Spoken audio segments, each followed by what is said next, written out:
This is your News Source Evening Bulletin for today, Thursday, the 25th day of June in the year 2020.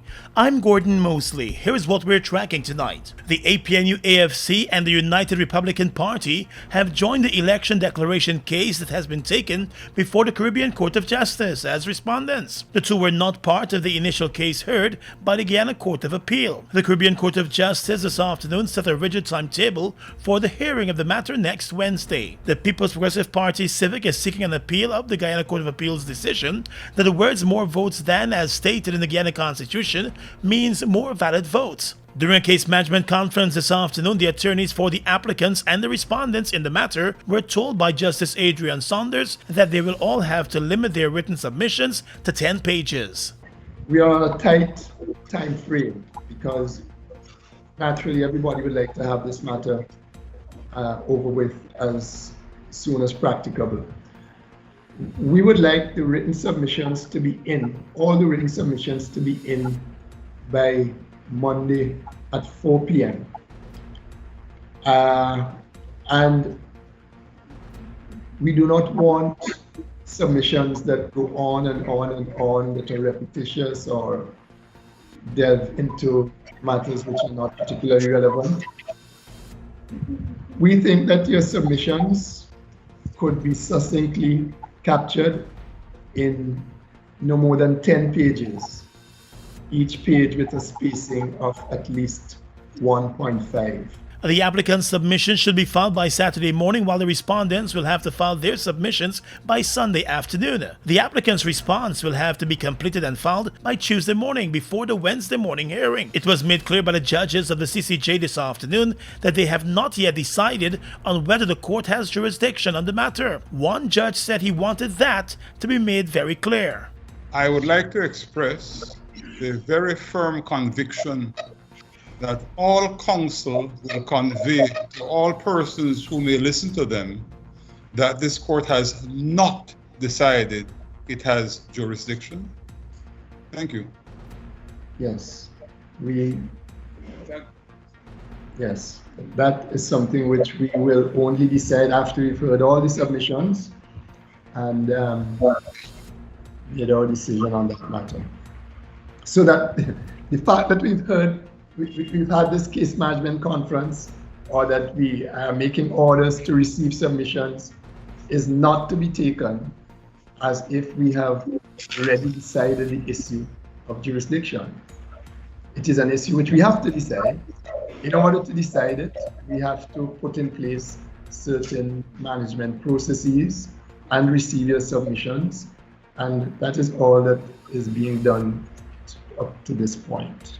The Attorney General of Guyana has argued that the CCJ does not have jurisdiction to hear the matter, since the Guyana Court of Appeal ruling on that particular matter was final. On Wednesday, the attorneys will make their oral presentations, and all of the presentations will be completed on that day. The application by the PPP is seeking 5 main orders, including an order to throw out the local court's ruling. Justice Saunders said today that the matters will be dealt with expeditiously. All of the hearing will be done via video conference, as the CCJ continues to have guidelines in place to guard against the coronavirus pandemic. More news coming up in a moment.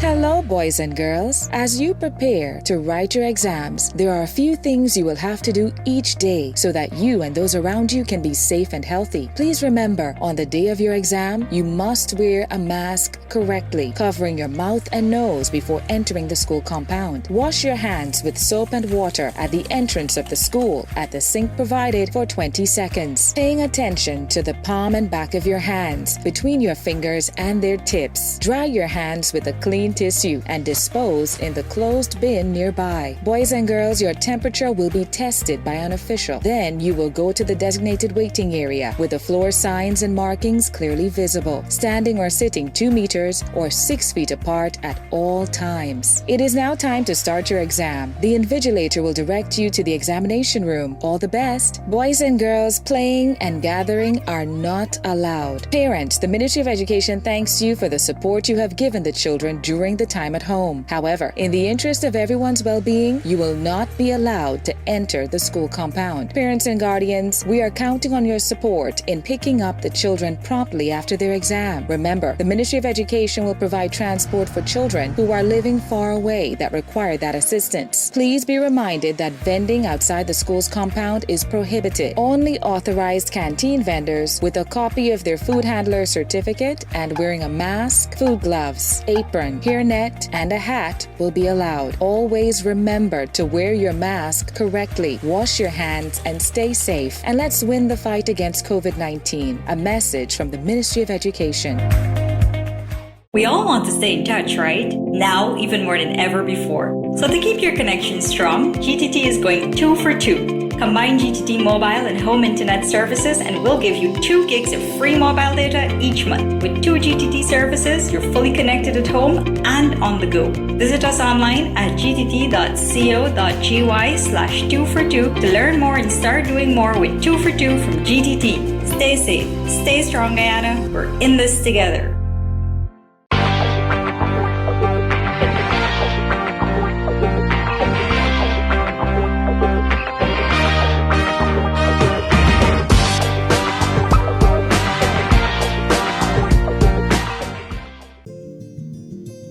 GBTI is your Guyanese bank, a bank that understands every customer's unique needs, opportunities, challenges, and financial concerns. At GBTI, we see you for you. Whether you're buying a new home or car, planning your next vacation or retirement, saving for your child's future, or whether you're ready to take that bold step of investing in your dream business idea, we are with you every step of the way.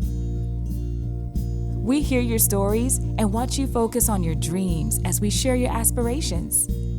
We are more than just banking. We are a family. We are part of your community. Our commitment extends way beyond the walls of our branches and is demonstrated every day in the opportunities we provide to our individual and business customers. The support, time, and commitment we give back to communities across Guyana to help improve the lives of our Guyanese families. Because we see Guyana through your eyes.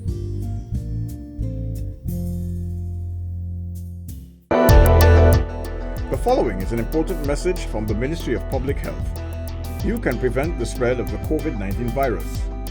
If you have the following symptoms: coughing, fever, or difficulty breathing, please stay home. If you don't have these symptoms, then practice social distancing. Avoid crowds. When in a group, keep a distance of at least 3 feet between yourself and other persons. Please wash your hands with soap regularly or use hand sanitizers. The Ministry of Public Health has a hotline to provide information on the coronavirus. Members of the public can call 227-4986 or 624-3067. Welcome back. During this afternoon's CCJ Case Management Conference on the appeal of the election declaration matter, the lead attorney for the PPP attempted to get the court to order a withdrawal of the final election report that was submitted by the chief election officer. The court refused getting involved in the matter at this stage. Senior counsel Douglas Mendez told the court that the chief election officer, in his opinion, had flouted the stay order of the Guyana Court of Appeal by going ahead and submitting his report to the chairperson and members of the Guyana Elections Commission.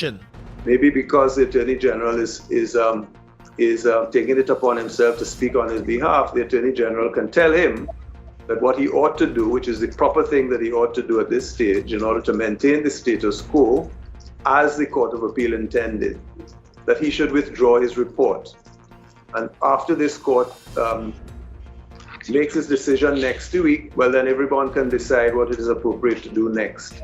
But with this order hanging, this report hanging over all of our heads with 115,000 votes declared invalid all of a sudden, I don't think that it is right that we should continue in this way. But Attorney General Basil Williams explained that it did not appear that the stay order prevented the CEO from submitting his report. In relation to the order coming up emanating from the Court of Appeal hearing, Mr. Conrad agreed with me that there was some confusion because the order which came out made no reference to stays, simply because the coercive orders that were sought by the applicant were not granted by the Court of Appeal. those coercive orders are purported to restrain the CEO, etc.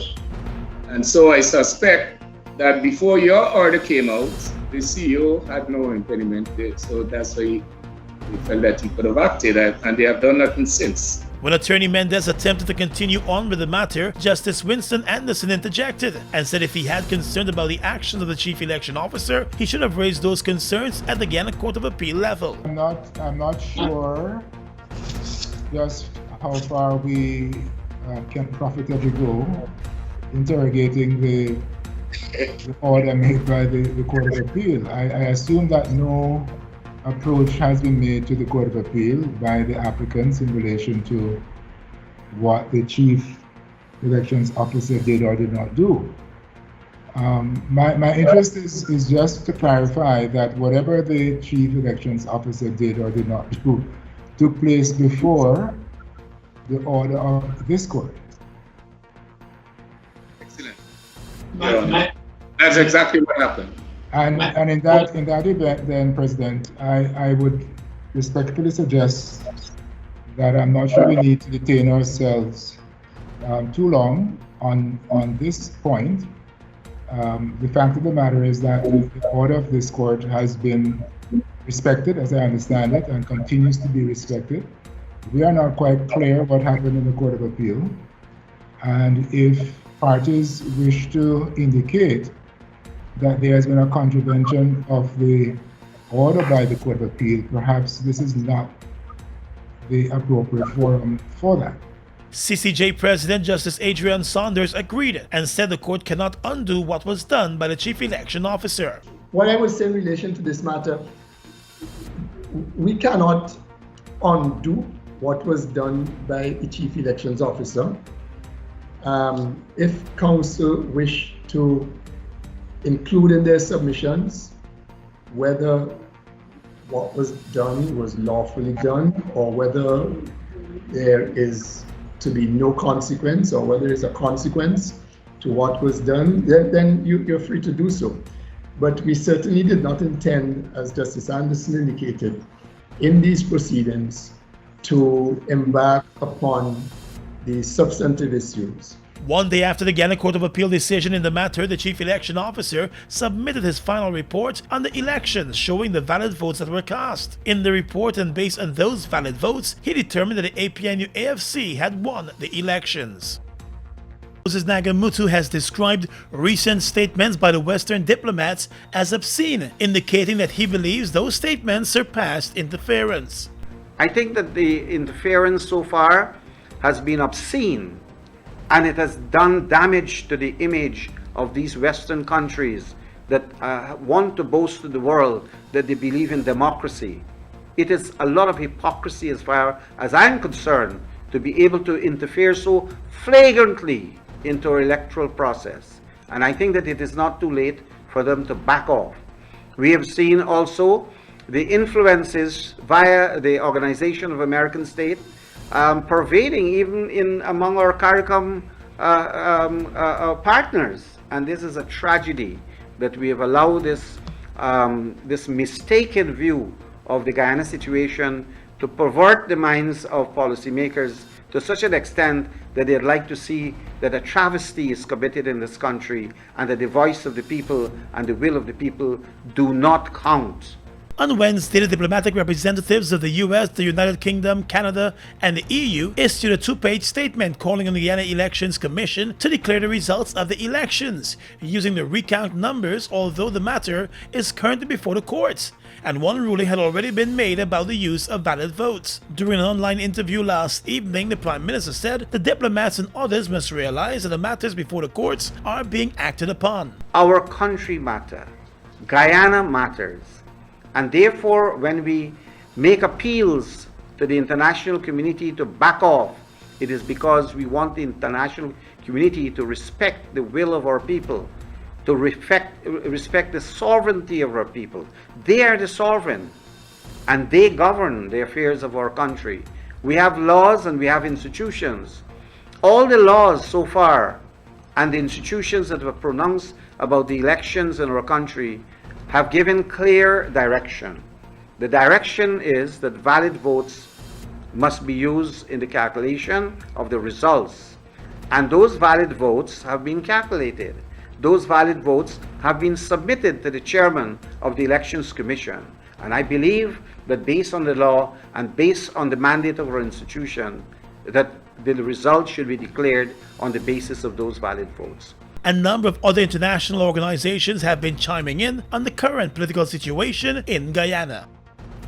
Guyana has recorded 6 new cases of the coronavirus disease in the past 24 hours, from a total of 84 completed tests. The 6 new cases have taken the total number of active cases to 95. In his daily update today, Chief Medical Officer Dr. Shamdio Persad also revealed that the total number of recoveries have climbed to 108. Of the 84 tests that were done, there are 6 new cases, bringing the total number of cases to 215.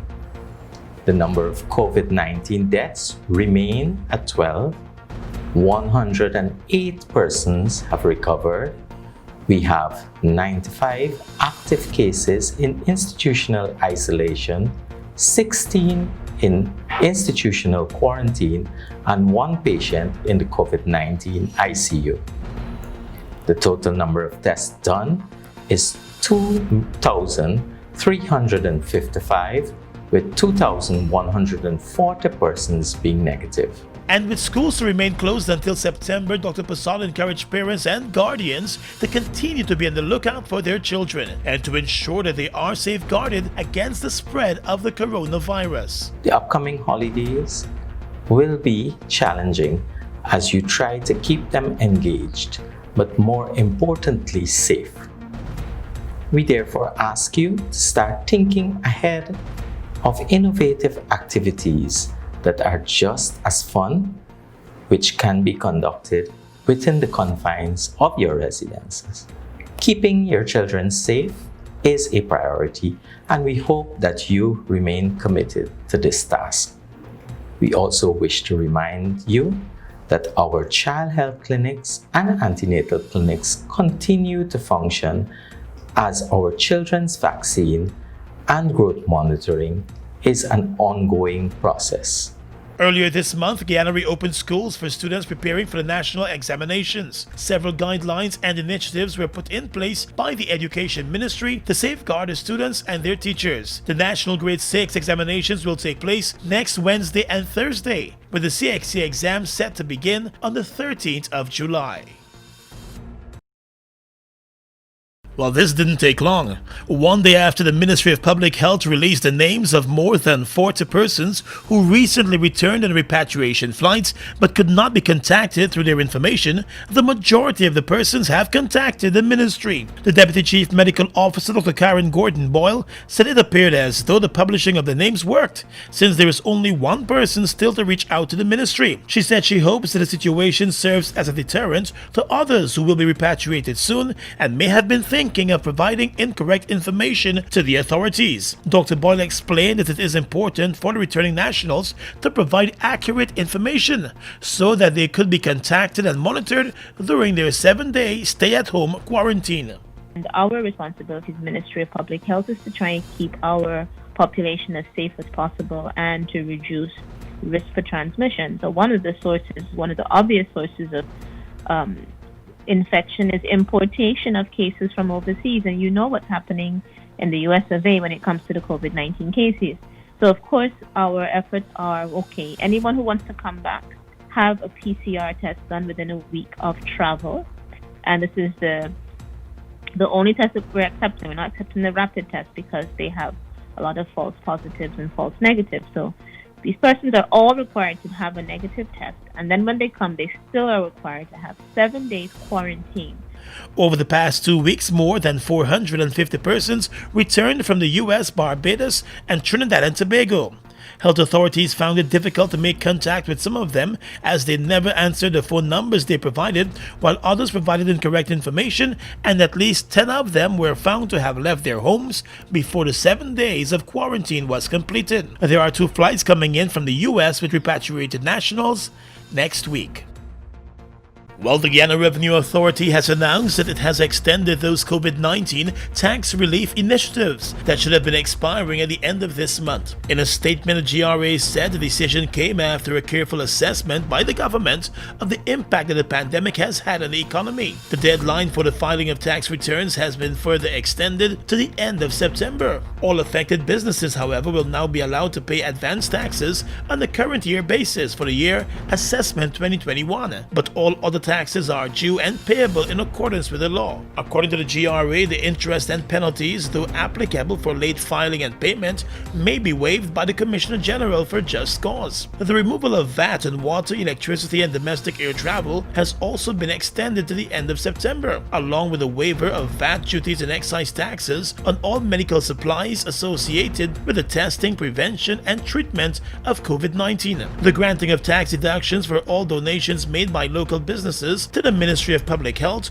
will also remain in place, as well as tax deductions for donations to staff and other health institutions. The GRA also announced that it has established early working hours at its Cam Street headquarters and recently relocated some of its licensed revenue services to its Smythe Street building, all in an effort to provide some level of comfort to the tax-paying public. The relocated services are motor vehicle transfers, new motor vehicle registration, motor vehicle examination, and cashiering. An external station was also set up at the Guyana Post Office Corporation for payments for internal revenue, VAT, customs transactions, and motor vehicle license. Additionally, a drop box is available for persons to submit their returns. The GRA also said it will soon be facilitating a drive-through facility at its Lamahal Street parking lot for those persons to uplift their license after completing the application and renewal and online payment procedures. Across the region is coming up next.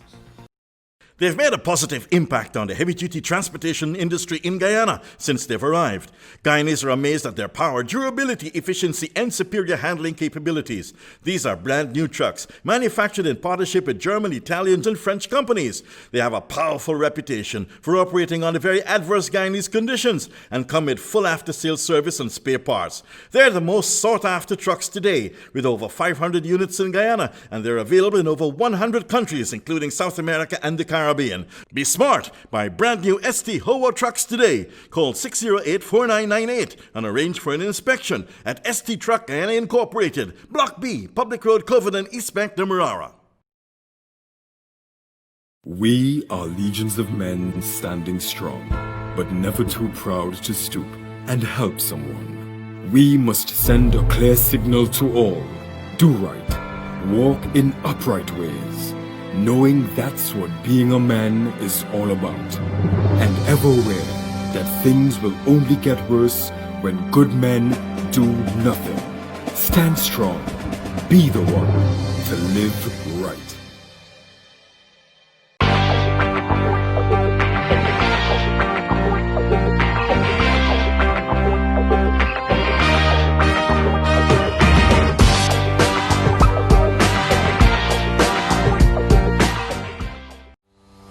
Are you washing your hands correctly? Here are some tips on when and how to wash your hands. Step 1. Wet your hands with clean water. Step 2. Then apply soap. Step 3. For 10 to 15 seconds, lather your palms together. Always remember to pay attention to your fingers, especially your nails and tips. And don't forget the back and between your fingers. Step 4. Rinse hands with clean water for about 20 seconds. Step 5. Dry hands with a clean paper towel or tissue. But when should you wash your hands? After using the toilet, before and after eating, preparing or handling uncooked food, after playing with pets or caring for animals, after sneezing and coughing or blowing your nose, before and after changing babies or caring for others. Frequent hand washing or using a hand sanitizer with alcohol as an alternative will remove viruses and bacteria from your hands. A message from the Ministry of Public Health in collaboration with PAHO WHO. Across the region right now, Dominica's Prime Minister Roosevelt Scarrett is calling on the Commonwealth to do more for the small states of the Caribbean. During a meeting yesterday, he said that the Commonwealth is uniquely placed to advocate on behalf of its members, particularly those small states and issues that threaten their survival, such as the coronavirus pandemic. Addressing the virtual meeting called to share solutions and ways of working that can help to combat the impacts of COVID-19 that has killed more than 473,000 people, the Prime Minister of Dominica said that the 54-member grouping must also provide leadership on the issue of debt relief for small states and creative ways to reduce their debt burden. He told the conference that the Commonwealth must continue to advocate for a vulnerable index for small states to replace the gross domestic product capita criteria applied to determine eligibility for grant or concessional financing. The St. Lucia government says the Citizenship by Investment program has contributed more than 130 million Eastern Caribbean dollars in revenue since it began a few years ago. The Prime Minister of St. Lucia, Alan Chastanet, said his administration plans on building a new St. Lucia in light of the coronavirus pandemic, and they must be open-minded. He said the island must be prepared to examine non-traditional ways of attracting foreign investment to supplement domestic investment activities, noting that it is from this perspective that they have accepted the Citizenship by Initiative program as a viable means of attracting foreign investment. Under the program, several Caribbean governments have provided citizenship to foreign investors who make a substantial financial contribution to the socio-economic development of their islands. Prime Minister Chastanet said that St. Lucia and the other countries in the sub-regional organization of the Eastern Caribbean states were not alone seeking investments under the CIP, making reference also to Austria, the United Kingdom, the Netherlands, Greece, Malta, and Turkey. And finally tonight, international news. A huge cloud of Saharan dust has darkened the skies over parts of the Caribbean. The dust has been moving from Africa over the Atlantic Ocean. On Sunday, it reached Puerto Rico and has since covered Cuba and parts of Mexico. The Caribbean islands of Guadeloupe and Martinique are suffering their worst haze for at least a decade, and health officials in Cuba are warning it could increase respiratory problems. The dust cloud is also affecting parts of southern Florida, including the city of Miami. Dust coming off the Sahara into the Atlantic is a common occurrence and is known as the dry air Saharan layer. Later in the hurricane season, it can inhibit the growth of tropical storms. And that's your News Source Evening Bulletin for tonight. I'm Gordon Mosley, reporting.